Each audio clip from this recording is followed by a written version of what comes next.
Time to stop pussyfooting around. Time to stop this politically incorrect nonsense, worrying about other people's feelings, pull out all the stops, and start fighting for the survival of this country and our way of life. You need to make a plan how you're going to protect yourself, your family, and your kids. And this is not about politics. It's about being safe. It's about surviving. The plan? Number one, get a gun. Buy one legally, learn how to shoot it, and be primed to use it. And I don't care if you get a long gun, a handgun, a revolver, a semi-automatic, get whatever gun you can handle. And don't let anyone talk you out of it. The Second Amendment to the Constitution and the United States Supreme Court confirm your right to have one. Number two, it is time to weaponize your local police department.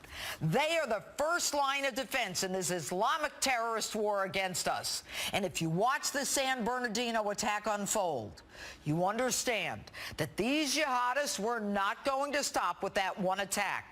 The local police are the ones who took down these Islamic terrorists and stopped a further massacre. Your local police, like the cops in San Bernardino, 300 of them running toward the danger, openly stating, "I'll take the first bullet." These are your defenders, and these remarkable men and women in blue are our heroes who don't think twice about taking a bullet for you. Number three, we need to close the borders from Mexico and from Canada. Pure and simple. Syed Farouk and Tashfeen Malik have set the precedent by showing the world that it can be done on American soil. And there needs to be a halt to the issuance of visas. And I don't care if it's a business visa or a vacation visa, an education visa, a fiancé visa, a 90-day visa. Stop. These people do not have a right to be here, period, end of story. And number four, we must stop the refugee resettlement program immediately. And I don't want to hear that it's not who we are.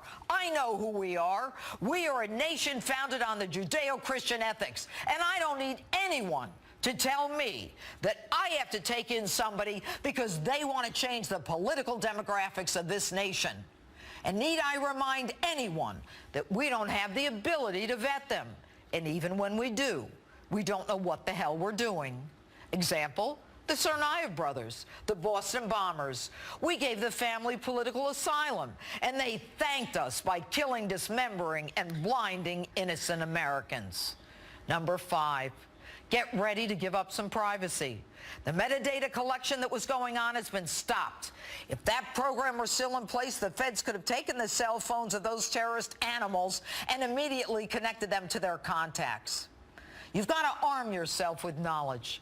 In order to confront the enemy, you must know who the enemy is.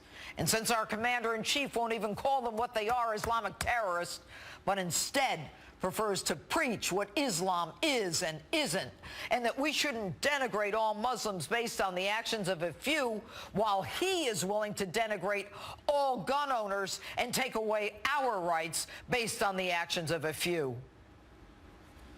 You need to recognize the danger. Talk to your neighbors. Create organizations to say current, unquestionable behavior, not just in your community, but around the country.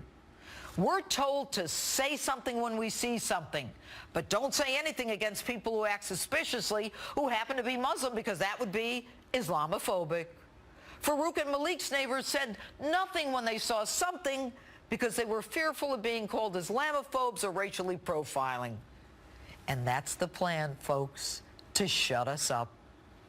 When our Attorney General, Loretta Lynch, trumpets her greatest fear is that anti-Muslim rhetoric would lead to violence against Muslims the day before the FBI calls the massacre of 14 Americans a terrorist act, we've got a problem.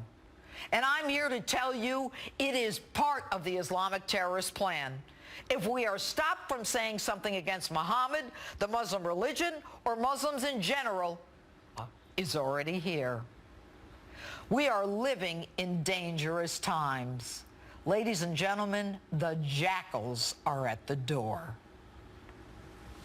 And that's my opening statement. Tell me what you think on my Facebook page or Twitter at Judge Jeanine, #Justice.